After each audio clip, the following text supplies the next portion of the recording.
Kiekviena žmonių organizacija susiduria su apribojimais. Jeigu įmonė nesusidurtų su apribojimais, jos pelnas būtų begalinis, tačiau nėra nei vienos įmonės su neribotu pelnu. Įžvalgas apie tai, kaip valdyti verslą, atsižvelgiant į apribojimus, galima rasti apribojimų teorijoje, taip vadinamoje Theory of Constraints.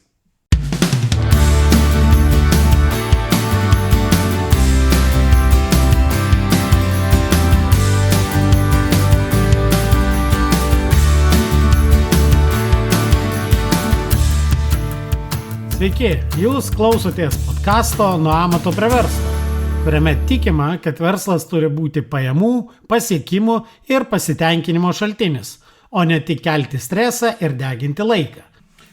Su jumis aš šios laidos autorius ir vedėjas, verslo konsultantas, treneris ir efektyvumo fanatas Nerijus Jasinavičius. Jūs klausotės jau 13 tinklalaidės epizodo. Nepaisant to keisto 13 numerio, šiandienos tema tikrai ypatinga. Nes šią dieną, tai yra kovo 31 dieną, 1947 metais, Izraelyje gimė apribojimų teorijos kūrėjas, pasaulinių bestsellerių verslo romanų, tokių kaip Tikslas, Kritinė grandinė, argi tai neakivaizdu, autorius, verslo gūrų, daktaras Elijahu Goldratas. Todėl šiandien aš ir pakalbėsiu apie jo sukurtą apribojimų teoriją. Iš karto noriu perspėti savo klausytojus, kad esu tikrai labai neabejingas šitai metodikai apribojimų teorijai, nes ją naudoju ne tik tai savo darbinėje veikloje, bet ir asmeninėme gyvenime, priiminėjant vienokius ar kitokius sprendimus. Netgi mano konsultacinė įmonė vadinasi TOC sprendimai, tai yra apribojimų teorijos sprendimai. Kas ta apribojimų teorija? Apribojimų teorija, angliškai Theory of Constraints, arba dar vadinama TOC, TOC, tai yra visuotinė žmogiškųjų organizacijų valdymo metodika. Atskaitos taškas šiai metodikai yra 1984 metai, nes tais metais buvo publikuota knyga Tikslas, kurią parašė daktaras Elijahu Goldratas. Iš tikrųjų, ta metodika jau buvo naudojama iki to, tačiau knygos Tikslas publikavimas laikomas oficialiu apribojimų teorijos startu. Knyga Tikslas yra pirmoji verslo knyga parašyta taip vadinamo storytellingo metodu. Tai yra pirmasis romanas, verslo romanas, kuriame verslo valdymo tam tikri būdai, tam tikros metodikos pristatytos istorijos, grožinės literatūros formoje. Mano apžvalgą šiai knygai galite rasti mano tinklaraštyje ir nuorodą rasite šito epizodo aprašyme. Knygoje Tikslas pasakojama istorija vienos gamyklos direktoriaus, kuris iš korporacijos gauna nurodymą per 3 mėnesius iš nuostolingos įmonės padaryti pelningą arba ta gamykla bus uždaryta. Ir toliau pasakojama, kaip Alex Rogo, tos gamyklos direktorius, per 3 mėnesius kartu su komanda, naudodamas tam tikrus principus, kurie vėliau buvo įvardinti kaip apribojimų teorijos principai, kaip jis naudodamas tuos principus per 3 mėnesius iš nuostolingos įmonės, taip sakant, išeina į pelną. Bet grįžkime prie apribojimų teorijos. Taigi apribojimų teorija teigia, kad bet kurios sistemos bendrai pralaidumą, tai yra rezultatą, angliškai taip vadinama throughput, lemia didžiausias sistemos apribojimas, tiesiogiai įtakojantis greitį, kuriuo organizacija juda link pagrindinio tikslo. Jeigu kalbame apie įmonę, tai įmonė pagrindinis tikslas uždirbti pinigus. Taigi įmonės sugebėjimo uždirbti pinigus ir tam tikrą pinigų kiekį nulemia įmonės apribojimas. Organizacijų apribojimus galima būtų sugrupuoti į 2 tipus. Tai yra išoriniai apribojimai arba vidiniai. Vidiniai apribojimai tai yra tokie apribojimai, kai organizacija negali pasiekti savo tikslo, todėl kad jai trūksta vienokių ar kitokių pajėgumų. Kalbant apie įmonę, Tai įmonėje vidinis apribojimas yra tada, kai įmonė turi daugiau užsakymų, negu gali pagaminti. Jai tiesiog trūksta pajėgumų. O išoriniai apribojimai yra tada, kai įmonei trūksta užsakymų. Labai retai išorinis apribojimas gali būti ir susijęs su tiekimu, kuomet įmonė negali gauti reikiamų vienokių ar kitokių žaliavų. Tačiau žaliavų apribojimas yra labai išimtinis atvejis. Dažniausiai apribojimas yra arba vidinis, tai yra trūksta pajėgumų, arba išorinis, tai trūksta pakankamai užsakymų. Apribojimų teorijos visi sprendimai remiasi 3 prielaidomis apie pasaulį ar apie organizacijas.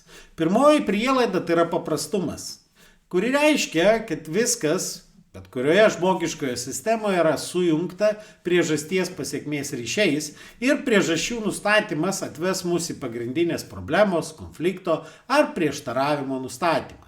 Tai reiškia, jeigu mes organizacijoje turime daug problemų, taip vadinamų problemų arba neigiamų pasekmių, kurios neleidžia atrodytų uždirbti organizacijai daugiau sugeneruoti daugiau tikslo vienetų, arba jeigu kalbam apie įmonę, uždirbti daugiau pinigų, tai tų visų neigiamų pasiekmių priežasčių yra labai nedaug, 1 ar 2.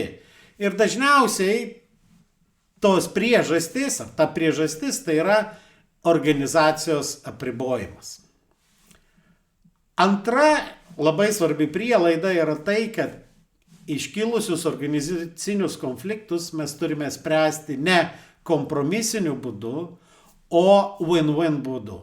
Ir visi prieštaravimai gali būti spręsti be kompromiso. Kompromisas nėra geras sprendimas. Ir paimkim pavyzdį iš tiksliųjų mokslų. Tarkime, mokytoja davė mokinukams užduotį, pirmokams, išmatuoti tvoros aukštį. Vienas pamatavo tvorą ir gavo tvoros aukštį 1,5 metro, kitas gavo 2 metrus. Labai įprastai organizacijose susidūrę su vienokiu ar kitokiu tokiu konfliktu, mes ieškotumėm kompromisinio sprendimo. Tačiau suprantame, kad tiksliuosiuose moksluose kompromisinis sprendimas, bet koks kompromisinis sprendimas nebus teisingas. Taigi, ką turėtų daryti mokytojas susidūrusi su tokiu konfliktu? Jinai turėtų eiti ir tikrinti, kokios prielaidos sąlygojo tokį konfliktą. Galbūt vienas mokinukas pamatavo tvorą iki stogelio, kitas su stogeliu. Galbūt vienas matavo iš vienos tvoros pusės, kitas iš kitos. Ir mes ieškotumėm, kodėl pats konfliktas atsitiko, bet neieškotumėm kompromisinio sprendimo. Trečia labai svarbi prielaida yra apie tai, kad žmonės nesipriešina tobulėjimui. Taip vadinama pagarba.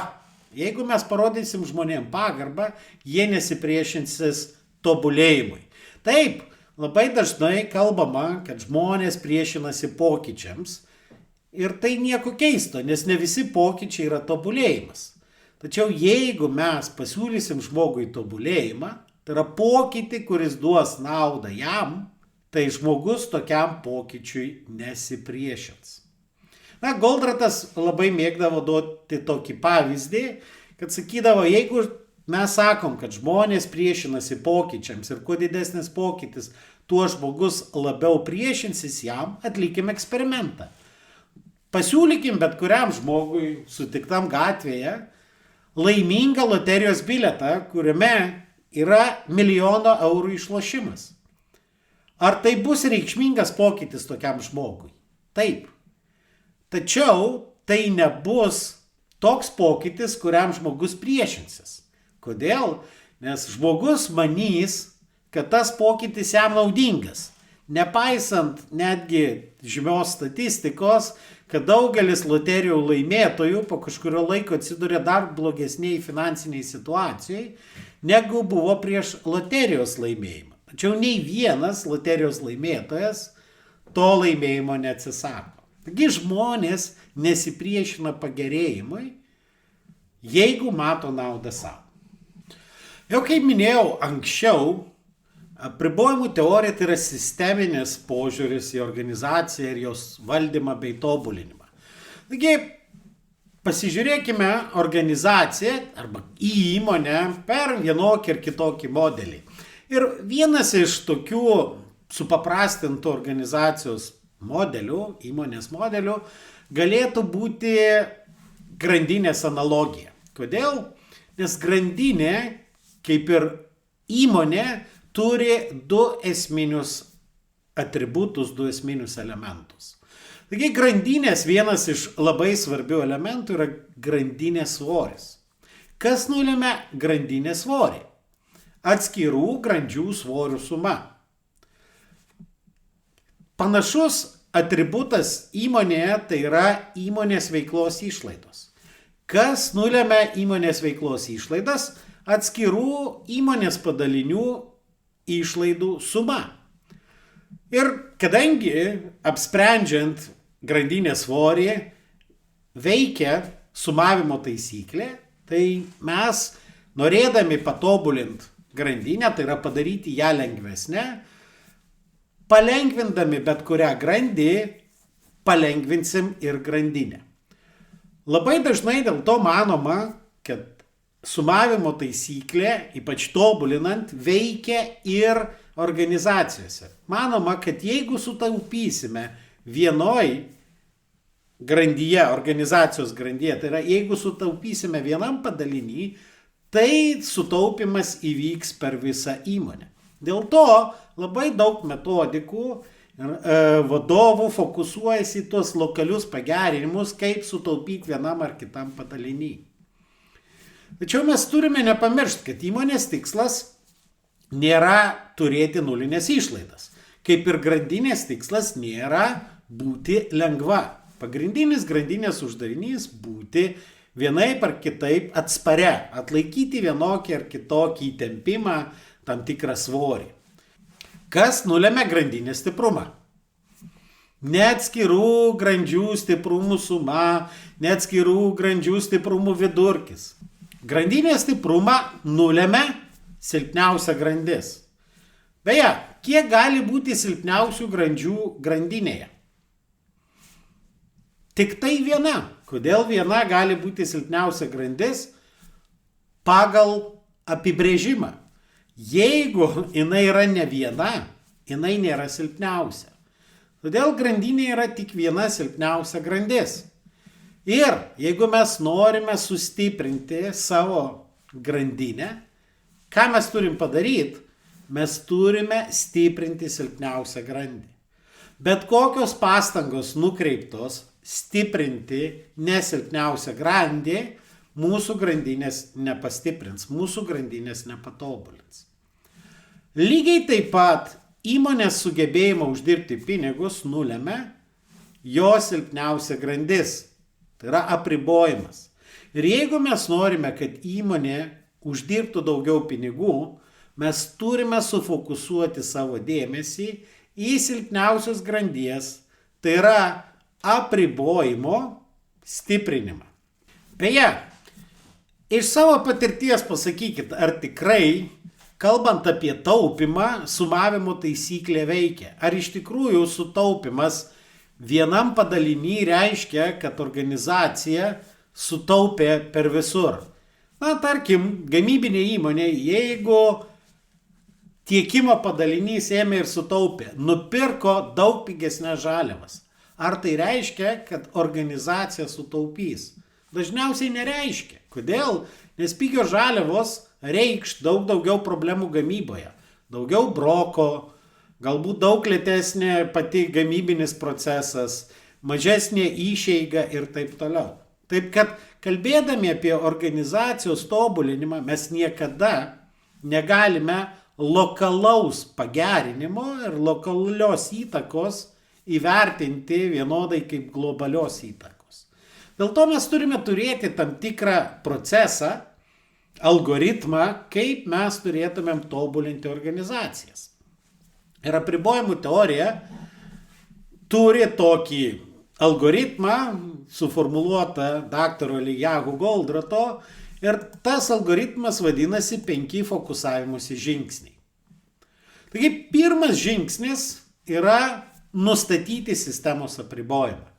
Tai yra, mes turim surasti tą silpniausią grandį. Ir nesvarbu, kas pas mus per organizaciją, ar mes kitokie, ar pas mus specifika, bet jeigu mes sakom, kad organizacija turi apribojimą, mes turim surasti tą sistemos apribojimą.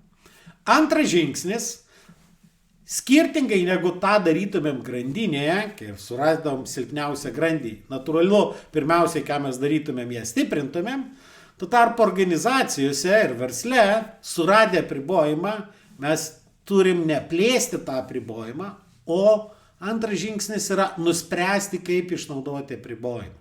Nes jeigu mes nežinojom, kas yra ir kur yra mūsų apribojimas, mes tikrai dalį to apribojimo išvaistėme. Dėl to antras žingsnis reikalauja sisteminio požiūrio, sisteminio galvojimo, kaip mes tą apribojimą išnaudosim. Dažniausiai tai nereikalauja jokių papildomų išlaidų. Trečias žingsnis yra subordinuoti anksčiau priimtiems sprendimam visą sistemą. Tai reiškia, kad mes sudėliojom visus veiklos procesus, visus padalinius taip, kad jie dirbtų maksimaliam apribojimo išnaudojimui. Tarkim, jeigu mūsų apribojimas yra kažkoks įrengimas, kuris nespėja gaminti ir įvykdyti, patenkinti visos paklausos, taigi pirmiausiai, ką mes turim užtikrinti, kad tas įrengimas neprastovi. Jis visada turi pusgaminius, su kuriais dirbti, jis visada yra prižiūrėtas, suremontuotas ir panašiai. O visi kiti dirba taip, kad tas įrengimas visada dirbtų, neprastovėtų ir darytų tai, ką klientai užsakė, o ne ką nors šiaip darytų. Taip, kalbant apie neprastovėjit, tai nereiškia, kad jis daro bet ką, jisai daro tai, kas yra reikalinga. Ir tik ketvirtas žingsnis yra praplėsti apribojimą. Taip, ir tai jau reikalauja ir investicijų, ir papildomų išlaidų. Ir jeigu mes ketvirtam žingsnėje praplėsdami apribojimą, jį sulaužėme, tai yra penktas žingsnis, kuris sako, jei apribojimas sulaužytas, turime grįžti į pirmą žingsnį. Reiškia vėl pradėti ieškoti apribojimo, jį išnaudoti ir taip toliau. Tačiau yra labai svarbus perspėjimas, kad mes turime nepasiduoti inercijai. Ką reiškia nepasiduoti inercijai? Nes darydami pirmus 4 žingsnius, ypač pirmus 3, nustatydami sistemos apribojimą, nuspręsdami, kaip išnaudoti apribojimą ir subordinuodami sistemą priimtiems sprendimams, mes sukuriam įvairias taisyklės, įvairius procesus, įvairius rodiklius apie tai, kaip yra išnaudojamas apribojimas. Jeigu mūsų apribojimas persikelia į kitą vietą, visus tuos dalykus mes turime pakeisti. Mes turime neleisti tom mūsų sukurtom taisyklėm tapti naujo apribojimu. Tai turime nepasiduoti organizaciniai inercijai. Per beveik 40 metų, kai gyvuoja šita metodika, jinai jau yra pritaikyta ir patobulinta, jinai yra sukurti sprendimai ne tik tai gamybos valdymui. Yra sprendimas projektiniai aplinkai, projektinio portfelio valdymui, taip vadinama kritinės grandinės metodika, kuri leidžia daryti projektus daug greičiau, neviršiant biudžeto ir duodant iš anksto planuotą rezultatą. Na, aišku, gamybinis sprendimas, taip vadinamas būgnas buferis virvė su buferių valdymu, yra atskiras sprendimas atsargų valdymui ir papildymui, taip vadinamas apribojimų teorijos papildymas su dinaminiu buferių valdymu. Yra sprendimas finansams, vadybiniai apskaitai, taip pat pardavimam, marketingui, kaip sukurti pasiūlymą, nuo kurio klientui būtų sunku atsisakyti, netgi kartais juokaudami tai vadiname mafijos pasiūlymu. Yra sprendimai, strategija ir taktikai, taip vadinamas strategijos ir taktikos medis. Taip pat yra sprendimų priėmimui, sistemų analizei, konfliktų sprendimui, taip vadinamieji mąstymo procesai. Dėl to apribojimų teorija tai yra platus vadovui įrankių rinkinys, kaip daug geriau valdyti sudėtingas sistemas. Natūralu, kad į 15 minučių laidą labai sunku sutalpinti visą tą apribojimų teorijos apžvalgą arba visas tas žinias. Tačiau, kai mes klausdavom pas apribojimų teorijos kūrėją Eliyahu Goldratą, kaip trumpai apibūdinti apribojimų teoriją vienu sakiniu, jisai visada sakydavo, apribojimų teorijos apibūdinimui nereikia sakinio, užtenka vieno žodžio. Jis visada sakydavo, apribojimų teorija yra apie fokusavimąsi. Ir visada papildydavo, kad fokusavimasis yra ne apie tai, ką reikia daryti. Pirmiausiai fokusavimasis yra apie tai, kaip nustoti daryti to, ko nereikia. Ir jeigu pasižiūrėt nemažai sprendimų, apribojimų teorijos sprendimų, yra pirmiausiai apie tai, kaip nustoti daryti neteisingus, blogus dalykus ir tik po to pradėti daryti papildomus teisingus dalykus.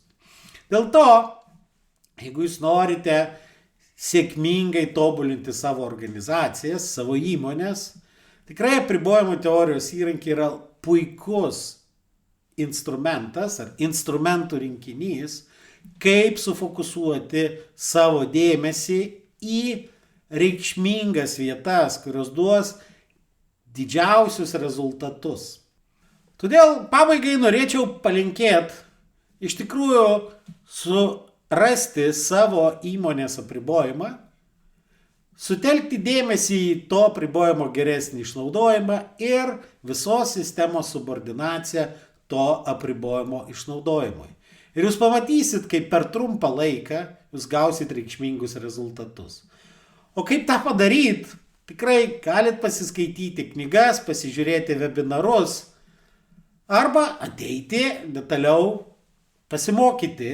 Toj pačioj programoj nuo amato prie verslo mes einame ir kalbamės apie tai, kaip apribojimų teorijos ir Lean metodikos įrankius pritaikyti įvairiose verslo srityse. Finansų valdyme, pardavimų valdyme, gamyboj, paslaugose, projektinėje aplinkoje bei pardavimuose ir strategijoje. Tai šiandien tiek ir iki kitų susitikimų. Dėkoju, kad klausėtės. Ir nepamirškite užsiprenumeruoti šį podcastą, kad visuomet gautumėte informaciją apie naujausias laidas. Taip pat būsiu labai dėkingas, jei įvertinsite šį podcastą palikdami atsiliepimą savo įprastoje podcastų platformoje. O jei pažįstate kažką, kam jūsų nuomonė šis podcastas būtų naudingas, būtinai pasidalinkite. Iki!